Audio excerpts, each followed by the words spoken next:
The Bear Essentials podcast gives older bears a place to gather for real talk regarding topics and issues that they can relate to. Here at The Bear Essentials, we aren't just having conversations. We are looking to provide actionable intelligence through real-life experience and expertise of our guests. Our mission is to build a strong community that elevates and motivates people to go beyond their limiting beliefs by helping them realize that getting older is not an excuse to hibernate on their goals, but a reason to work harder. Hi, everyone. Thanks for tuning in. I'm your host, Charles Wallace. Today's guest is a successful businessman, coach, and author. He was also a former professional footballer for Manchester United. I really hope that you get as much inspiration out of this interview as I did, and I'm so excited. So without further ado, let's jump right into my interview with Dave Bradley. Hey, Dave, how's it going? Thank you for joining me today. I really appreciate it. The pleasure is all mine. So, Dave, we've known each other at least through social media on LinkedIn, and you definitely have an interesting story, and you're doing some really cool things. And I thought, you know what, especially this time of year, I thought you'd be a real good guest to have on the podcast. So I appreciate you doing it. For those that don't know you, obviously, would you mind giving a brief introduction of yourself? Dave Bradley, born and raised in Manchester, England. Originally started out at 16 years of age at Manchester United. After 4 years, decided that I needed to move on from there. I wanted more competitive, regular playing time. And that basically then took me around various clubs. I got bought and sold, for certain amounts of money, etc. And ultimately that led me to New Zealand on a player contract deal at 26 years of age. That's not your regular age to be thinking about going into coaching. But I figured with one eye on the future and the opportunity was there, and it's paid for trips to the other side of the world, to the South Pacific, So I was there for 9 months, did well. I think made a good impression after a rocky start, and then left thinking I'd never go back to New Zealand, and ended up a few months later in South Africa, in Cape Town, one of the nicest places I've ever been to in the world other than Honolulu. And then after 9 months, just one season in South Africa, just a series of incidents to do with work permits and visas and complications. So I went back to the UK for a Christmas trip and never got back to South Africa, although I intended to.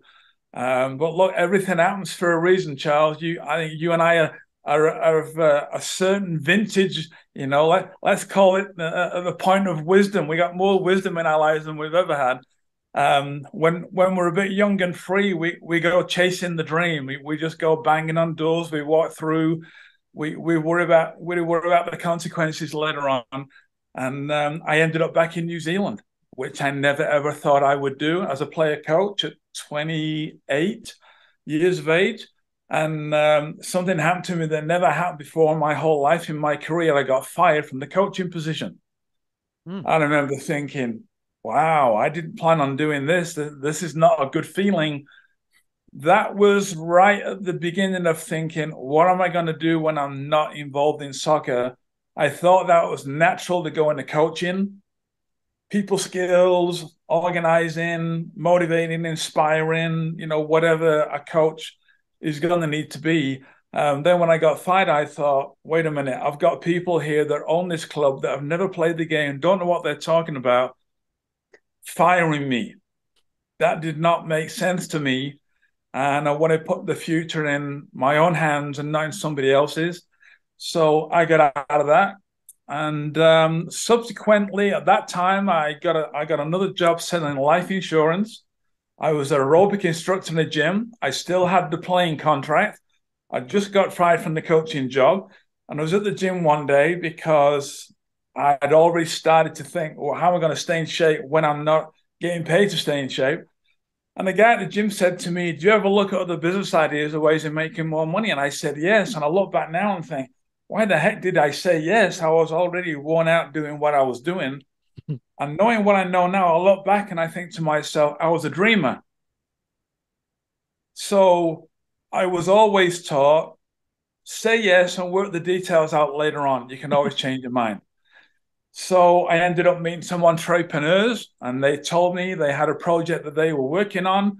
They were concerned more about growing me and developing me as a person, because the soccer skills were not going to work in the business world. So there's a big transition there.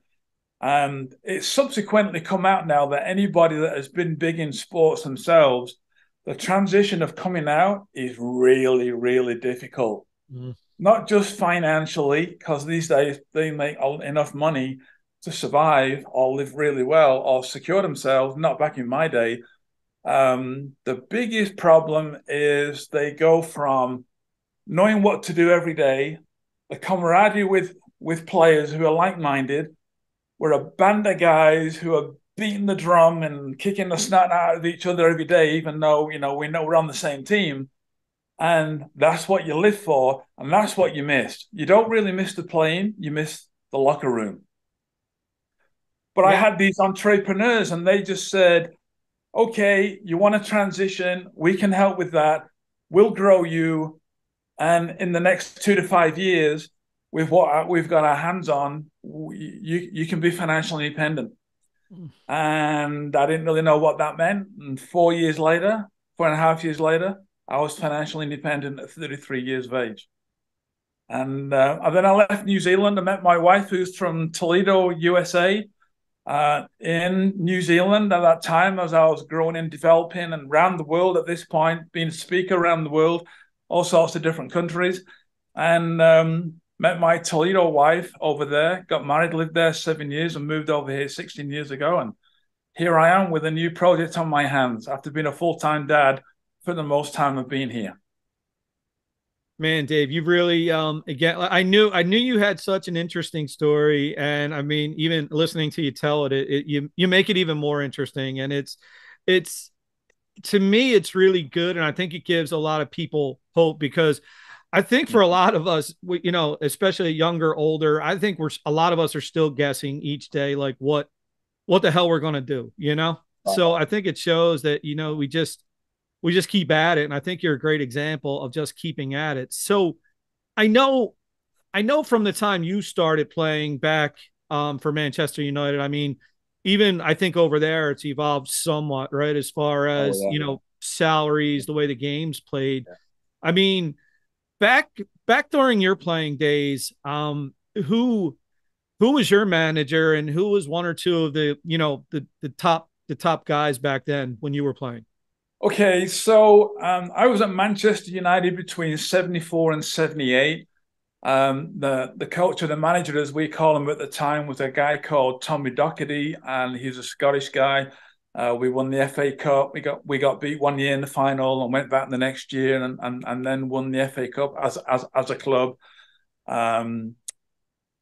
Some of the top players around then, I mean, like I had a young guy some years ago say to me, "Oh wow, you play for Man United, you play with Beckham." Beckham's way younger than I am. So no, I didn't play with Beckham. But the interesting thing is I don't know what the equivalent would be over here. It could be maybe the Chicago Bulls. From a football team, it may be Dallas. If you've ever had any affiliation with either of those places, it sticks with you. It kind of got a little bit lost, because we're all told don't look backwards, look forward, and I agree with that. But the internet changed all that. Like, I would meet people and then they'd find out my name, and straight away they're on Google, and then they would boom. I mean, there it is. Not that Google is any great place to get the real truth. It's a bit like the wild west,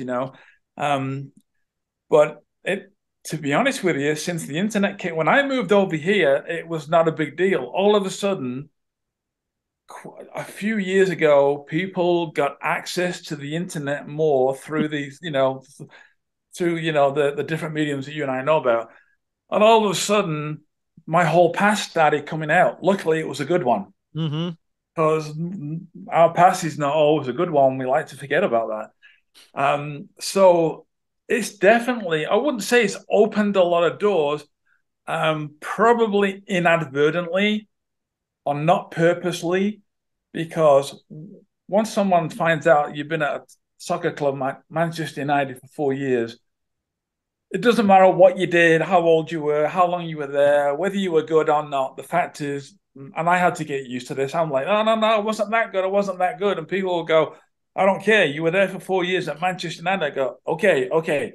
So, but interestingly, Charles, I use it now for the good of other people, not much for myself. Gotcha. Because it seems to mean something to people. So players from around that day, I don't even know that anybody would remember. I'm even struggling to remember, some big name players. So yeah, I'm struggling with that one right now. Oh no, that's fine. I think based on the years that you played, I mean, you were probably, I mean, for me at least, you were right after probably George Best, right? Like that was after a few Yeah. years after. Okay. All right. Yeah. Now you're helping me out. Thanks for that. So Yeah. George Best, I was a ball boy at Manchester United as a young kid, and George Best was playing. So I'd get the ball and throw it to George Best, or Bobby Charlton, Dennis Law, whoever.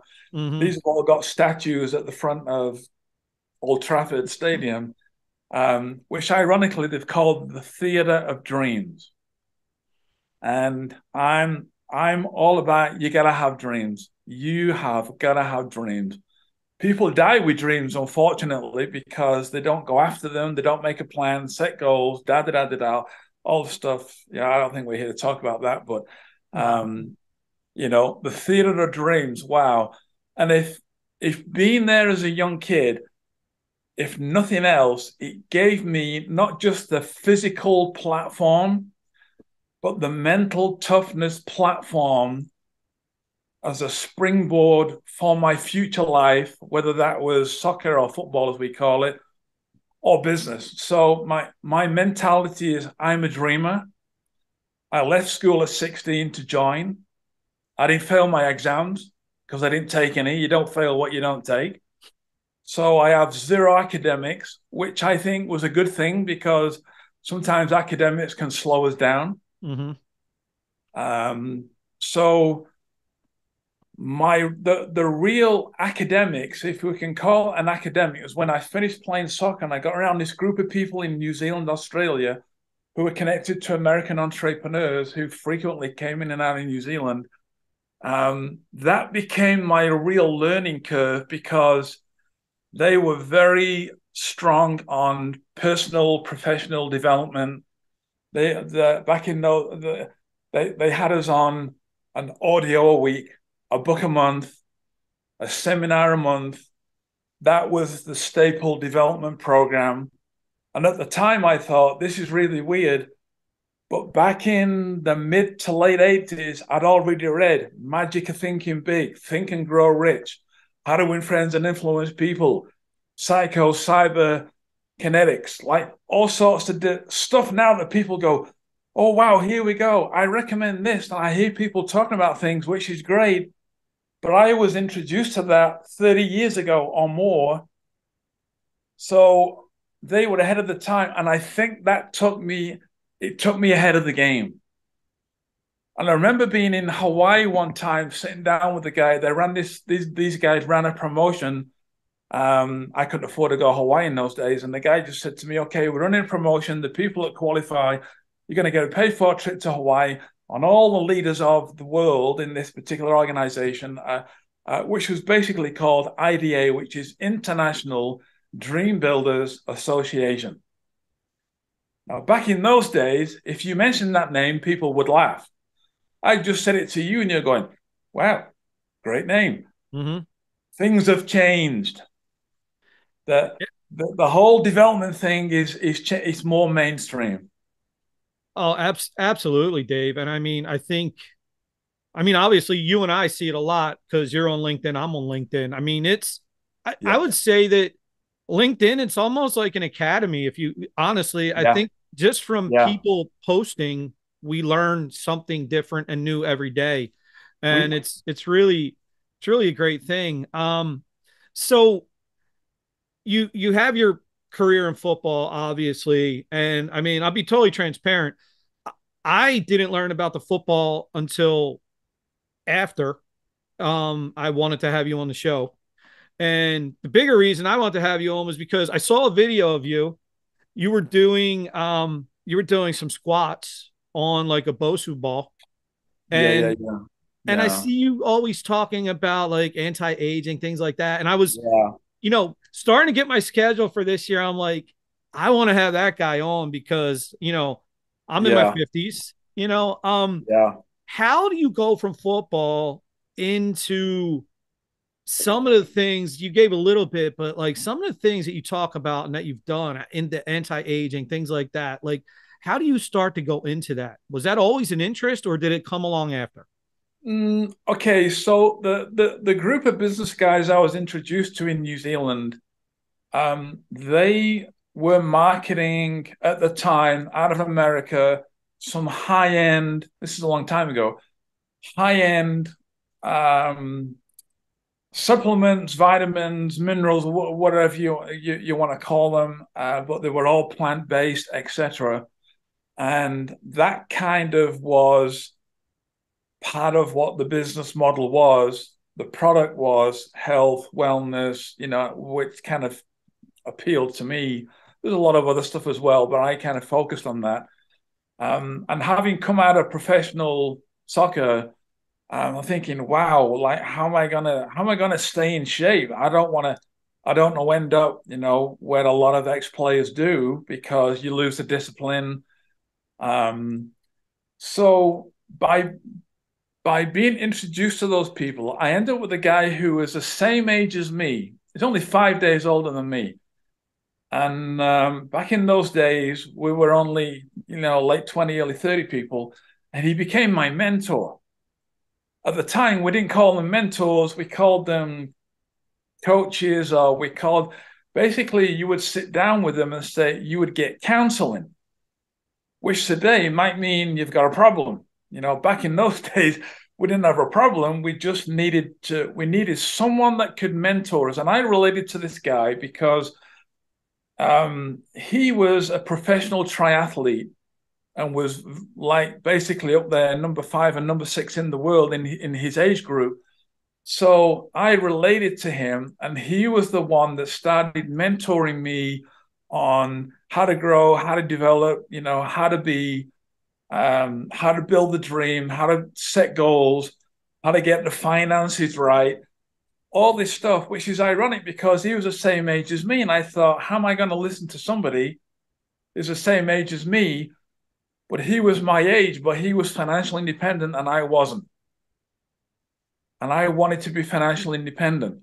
And he said to me one day, what's your dream? And I said, oh, usual things, houses and cars and money. I wish you do when you're a little bit younger. And he said, no, I don't really know what you mean. Tell me. And I didn't know. I really didn't know.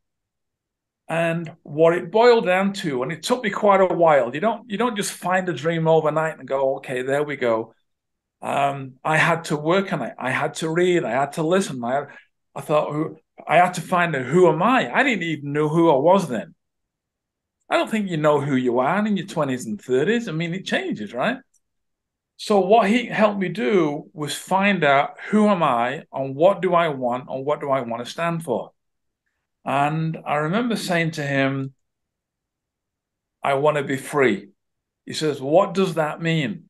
And I said, that means I want to have an income that's residual income like you have. And I want to be able to get up in the morning and go for a run or go to the gym without having to worry about fitting in around a job or somebody else's schedule. And I want to travel the world. I want to travel.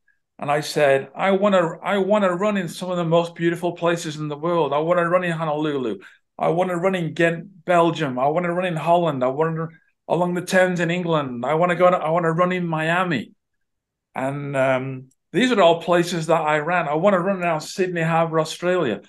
And one of my trips later in subsequent years in my freedom time of achieving what I told him I wanted to achieve, all the places I just mentioned to you, Charles, I'd get up and I ran in the morning, all in one trip, all in within about a week. And I remember thinking at that point, dreams do come true. But Wow. the equation to get there is dream, struggle, victory. Most people struggle to dream because they can't see it. They can't get their head around it. Can I possibly live like that? And then the struggle. You have to have the dream, otherwise you never get through the struggle.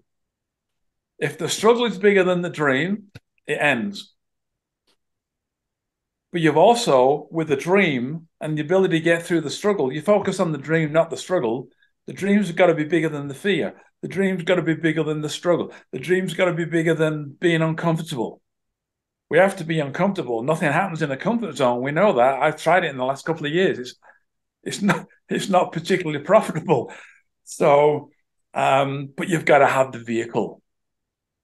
And I came across a success equation back in those days. And the success equation was, and I used it talking to everybody that I came across in the industry that I became successful in, which is what I do now in a more relaxed kind of way. But I build distribution networks for a biotech company out of here in America with a unique product. Maybe we'll talk about that later on, maybe we won't. But the success equation was dream plus work plus a vehicle equals success. People have the dream, they're willing to do the work, but their vehicle's not going to get them there. And I was told, have a look at the people around you that are doing what you do right now. Did they live the dream that you want to live? If they don't, what are the chances that you're going to do that? So I had to think about, I'm going to have to change the vehicle. I got to change my business vehicle here. Some people have the dream, they get the vehicle, but they don't want to do the work. Some people, they got the vehicle and they want to do the work, but the dream's not big enough. So no dream, no steam, and it all pieces out. Man, Dave, that man, you're hitting home with me. I'll be honest with you as you're talking it through. I mean, I'm my mind's racing. I'm sitting there, and like, I mean, if I was being totally honest with you, and you said to me right now, "What's your dream, Charles?" I would say, "I don't know, Dave. I know this though. I know I'm willing to. I know I'm willing to work, right? I know I'm willing to be uncomfortable." But you just touched on something there about the vehicle, and I think that makes a lot of sense. And I think, like I said, I wanted to have you on this time of year because I think it's perfect timing, right? I think this is where everybody pays a little extra attention to this type of thing, as you start to do your self-evaluations and what do you want to do. So I think this is good. So let me ask anyone that's listening right now. Let me help them, because that's really what we're here to do. We're trying to help people that listen to your podcast. The question that was asked of me, and there were a lot of questions back in those. I'm not just paraphrasing right now. Well, somebody asked me a question one day. These are real life situations that are really clear in my mind because it changed my life. It made me think. I don't think people think. Or when they do, they don't know how to think. No one's taught them that. Because we only think about what we've been exposed to with our parents or our grandparents or our work environment. And then we arrive at 50 years of age and we go, I don't know that I really plan to be here. Okay, well, where did you plan to be? So the question posed to me was, Dave, okay, so you want to be free and you've got dreams. If you had money and time, how would you live? Well, that hurts your brain because none of us are born with money and time. We're born with money, but we don't have the time because we spend all the time making the money, or we have time, but we don't have the money because we're not working hard enough. Some people have got money, but they're so locked into what it is they do on a treadmill, they can't get off, so they don't have enough time to enjoy the money. So when someone said to me, if you had money and time, how would you live? Like I have taken that, Charles, and I have passed that on to my son who lives in Manchester, England, who's 40 in about 3 weeks' time.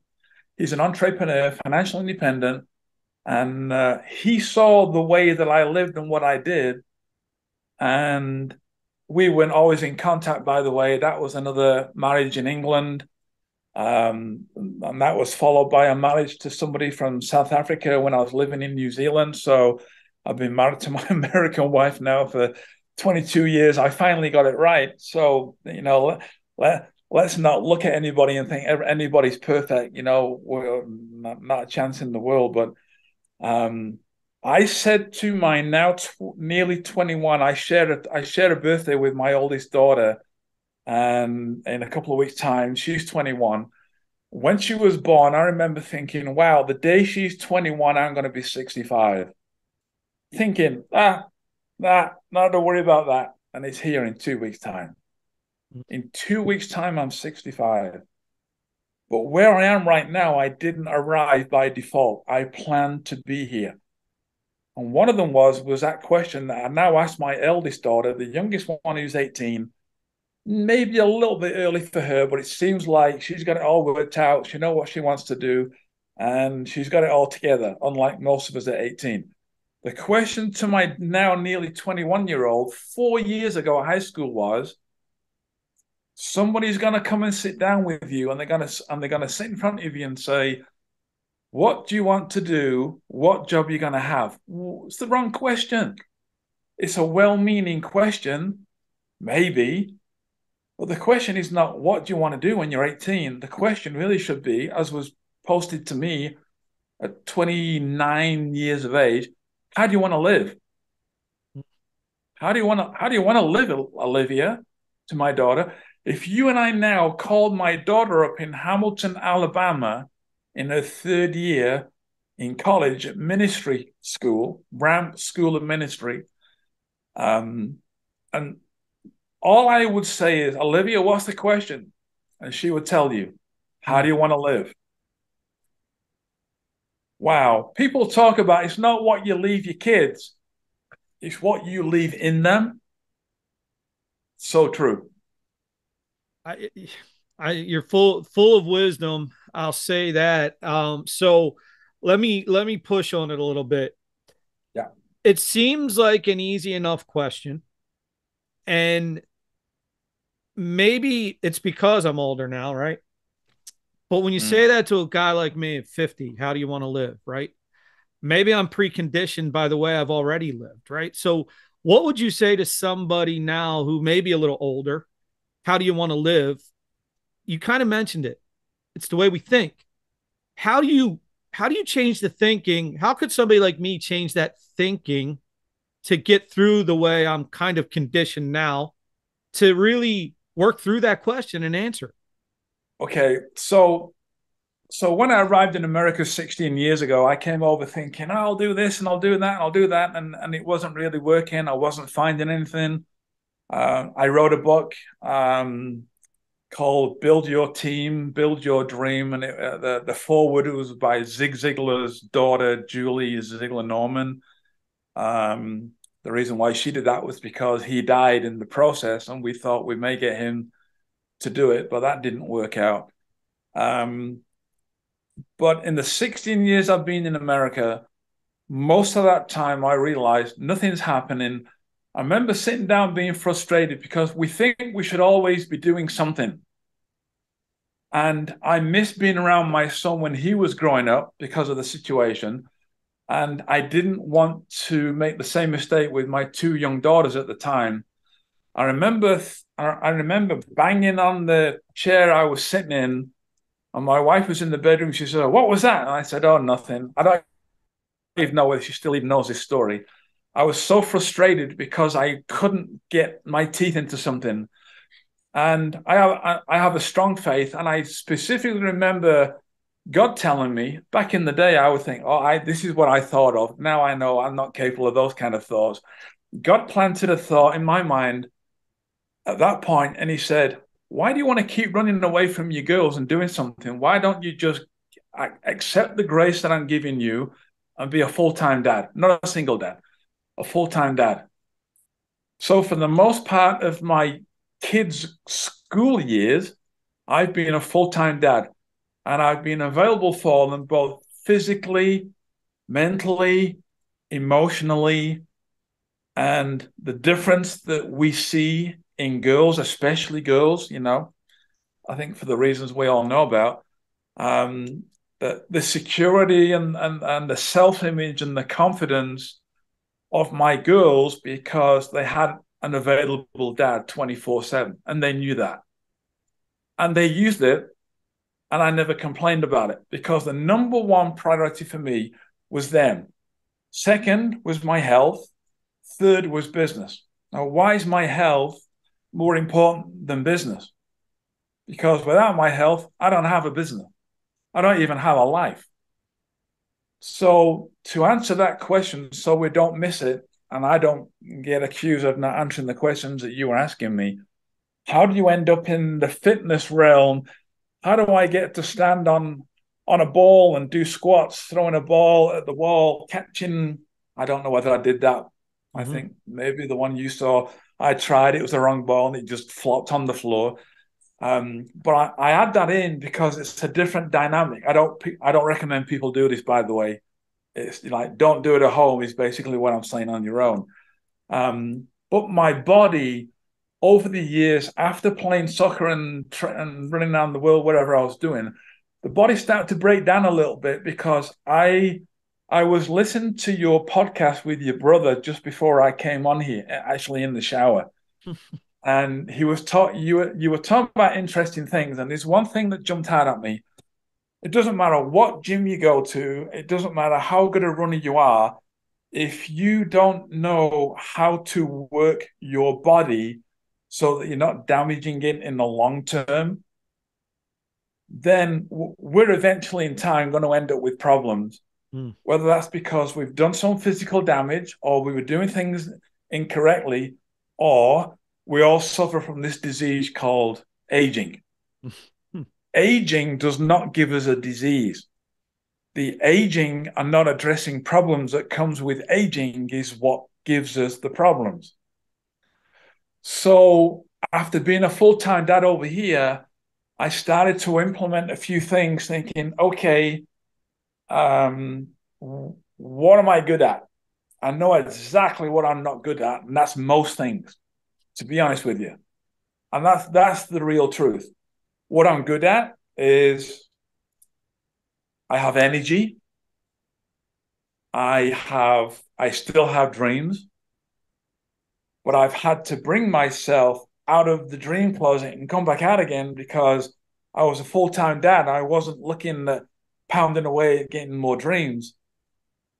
So physically in New Zealand, I ended up at a point where my body kept breaking down on me. I was going to the gym, running. I was trying all sorts of things to fix it. I spoke to a friend of mine one day, and he said, "How are you going with your back?" It wasn't really the back. It was the things I was doing wrong, and it was showing through my back. My spine is the spine, according to my now chiropractor, is the spine of a 30-year-old. I'm 65 coming up. So a friend of mine said to me, I spoke to someone who's got his own gym. He's an expert in his field. And he said, tell Dave to come in, I'll fix his back. Well, nobody had fixed my back. So I went into him. And this is something that's interesting that I know we should talk about. What I've done is I've surrounded myself through my life with the best people, with the best advice. And people who live that advice, they're not just got it out of a book or they heard about it somewhere, they live it. Charles, I cannot listen and take advice from anybody that hasn't done what I'm trying to do at least once in their life, and they probably should be doing it on a daily basis. Otherwise, how good of advice is it? So I went to this guy and he said, okay, you got some problems. And I said, yeah. He said, so he never asked me anything. All he said was, this is really key. He never asked me like how I was struggling or how I was getting a problem with the back. He said, go and do a couple of sit-ups over there. So I did. And he said, go and do some step-ups over there. So I did. And he said, your lower abs don't engage. Your left glute does not engage. Therefore, you tighten the right piriformis. And I said, wow, like he's reading my mind. And he said, what's the goal? What do you want to do? And I said, I want to run. I'd run a couple of marathons. And I said, I want to run another marathon. And he said, okay, you can do that. Stop running. And I said, well, how's that going to work? He said, because right now, with every step that you take and every movement you make in the gym, every single movement in your body is hindering you and causing you a problem because the biomechanics are incorrect. He said, we're neurologically going to retrain everything in the body. You'll stop running for as long as it takes for me to correct that, so that when I can look at you and I say, do something, you automatically go into the correct position as opposed to the default position, which is incorrect, which is causing the problem. The message from your brain going down to the muscles in your back are accessing the wrong muscles. You're causing the problem with your back, and that's why it keeps going out and you're at the chiropractor for 2 weeks. So then I was over here in America thinking, what am I going to do? And while all that was going on, there was a company in Salt Lake City that had a breakthrough technology in the area of health and wellness, anti-aging, and athletic performance and recovery. All up my street. I'm getting older, health and wellness, yeah. Anti-aging, absolutely. Athletic performance and recovery, without a shadow of a doubt, because I could do something for one day, but I couldn't repeat it the next day. And this company had a breakthrough technology where they managed to replicate what they call redox molecules in the body. We have redox in the body, but after puberty, they start to diminish. So by the time you get to 40, you start getting some noticeable problems. 50, 60, now you're really in depletion of the redox, which I've actually got some here. It's called redox, which is reductant antioxidants. That's what redox means. So redox is native to the body and non-toxic. There's only one redox. That's it. There's only one company. It's this company in Salt Lake City. And they took water and they took iodized salt with the technology. They managed to replicate the redox outside of the body. Some scientists in Italy originally did that, couldn't stabilize it for more than 2 or 3 days. No commercial value. Found its way to a guy in Salt Lake City who was a big guy, older guy, big guy in the business world. Some big name companies in America, right high up top end. And he got hold of it, and he had an atomic physicist get hold of that, and he was the one that stabilized the molecules. So what happens when you stabilize molecules out of the body? It means you can now put those back in the body. You top up the redox that you and I are missing. Now we're having a severe effect on aging, holding it. Now athletic performance and recovery is through the roof. And general health and wellness, if your average person now has got access to something that was probably, if it was FDA approved, it would probably be about $500 or $600.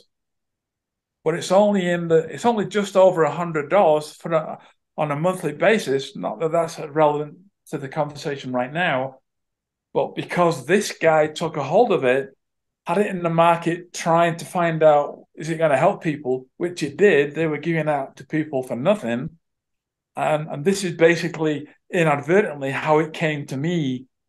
And I started using this 2 years ago. Now, how do you see me doing dips and whatever I do on a ball? I'm doing push-ups on dumbbells that are set up with my hands and my feet on the dumbbells, because everything I do now is on an unstable surface, because it makes my body work. I don't sit down in the gym on any machine. I'm either on cables, I'm on a ball, I'm on an unstable surface, because it's asking my body to perform. So that's really where I am right now. My own diligence, yes, but I couldn't control my body. Now I'm able to do that. And this company now have decided they want to go to market around the world. And now the timing is right for me to do that. And that's my current project in health and wellness. Man, Dave, you told me that you really don't do podcasts, but you kind of like set it up right there. What a great segment that it's kind of where I was going to end at anyway. So I guess now what I like to do is, how can people get a hold of this? I want to give you a chance to tell people where they can find you and where they can find this. Okay, so it's not FDA approved. And the reason why it's not FDA approved, because if it was going to be, it was going to take another 10 years out of the market, and it was already changing people's lives. And it was going to take, who knows, more amounts of $1 million to do that. So it was agreed that the FDA would say you can call it a supplement. It's actually not in the supplement category. It's in a category of its own. It's a category creator. And the two key words, which I will emphasize, this will work for anybody. But there's an education process. It's not like you can just go and get it off the shelf in the store, because this is a breakthrough. This is a big breakthrough. Got to make sure I don't make claims, that are not, correct to do that. What I can tell you is that there were some big companies, and you can imagine the situation now without me having to say this. There were some big companies that heard about this, and it possibly might have become a threat to them. They flew in a private jet to Salt Lake City to talk to this guy, and he said, okay, great. And basically they slipped a check across the table that would be eye-watering. I mean, I'm not good at math. I wouldn't even been able to count the zeros, let alone the number in front. And he just said, okay, what are you going to do with it? And they said, we're going to pull it off the market right away from everybody, and then you can have the check. He said, no. Because this is changing people's lives, and I don't need the money, and I don't need you, so you can leave right now. And if it wasn't for that integrity of that decision, people like myself, look, I say this to people, because a lot of people who are healthy and fit and work out, and I'm one of them, people go, oh, I'm healthy and I'm fit. That's a big, big, bold statement. I think I'm healthy and I'm fit too, but I have a disease. It's called aging. Mm-hmm. And I've always been, how did I get here? I plan to be here because I've always been into doing things and taking things to be in prevention mode. I figured when my first daughter was born 21 years ago, like I said, my son's already 40.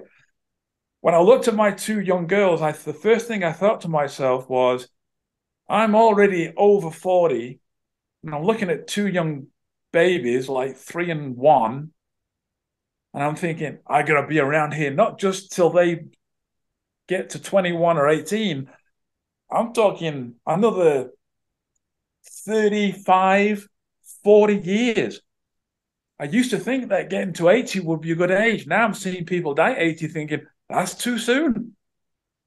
So the reason why this is so important to me right now, and this is my passion, what are my attributes? My passion, my energy, my belief.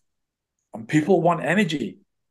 My wife wants it too. I don't know whether you're married. I don't know who's married out there, but I tell people this all the time. If you're married, 2 things are going to keep you married. Number 1, have sex often.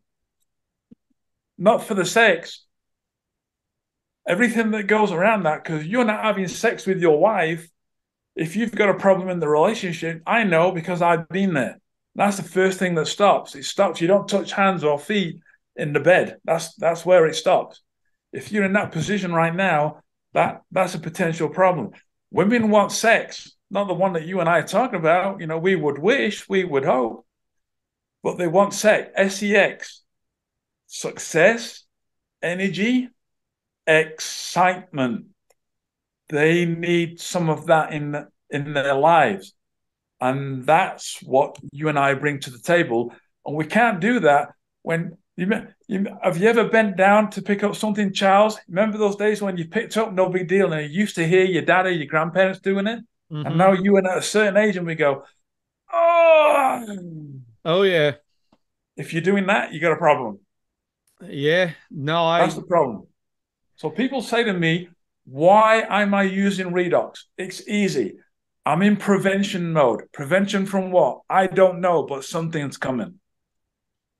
And I'm ahead of the game. I mean, Dave, I think you put it bluntly, and it's true. Sure. Like, as we can't stop aging, but we can do a lot to age in a way that allows us to, I'll say, at least age healthily and be healthy, and to at least keep our health span, make our health span longer, be more in line with our lifespan. So, Dave, I can't thank you enough for doing this. You're definitely an interesting guy, interesting story, and I'm really, really happy that we connected. So thank you very much. Well, if people need more information, Charles, basically what I would say is there's an education process involved, and I try to do that on behalf of people. Am I looking to sell the product to people right now through this? No. Am I looking for people who desperately need this right now? No. I'm basically in the business of building distribution channels, and I'm marketing on behalf of this company that I work with now independently, and I'm taking the challenge of doing that all the way around the world. That's my current project. So to find out more, they can message me anywhere: Instagram, Dave Bradley Lifestyle. Email, I don't do much of, but davebradleylifestyle@gmail.com. I don't mind people get hold of me on my phone. They can ask me for that. I don't want to give that out to just throw it out there. I mean, I don't mind, but maybe that's not a good idea. I don't know. You tell me. And I can help and with information on the process of how we can now have confidence where someone like me can look at my 21-year-old daughter, as I did when she came back from college over Christmas, and my 18-year-old who's about to go to college, she's a senior now, and say, I'm here for you for a long time. That's what the products have given me. Dave, that's fantastic. And I think that is something, especially all of us who are, a little older in aging, that is something that we should all be striving for. So everyone, thank you for listening today. And please look to get in touch with Dave Bradley. I'll put some links in the show notes, make it a little easier. But again, Dave, thank you very much. I appreciate your time today. Take care. And I know that we will be in touch and talking pretty much probably on a daily basis. So thank you, my friend. This has been the Bear Essentials. Thanks for listening. And remember, never hibernate on your goals.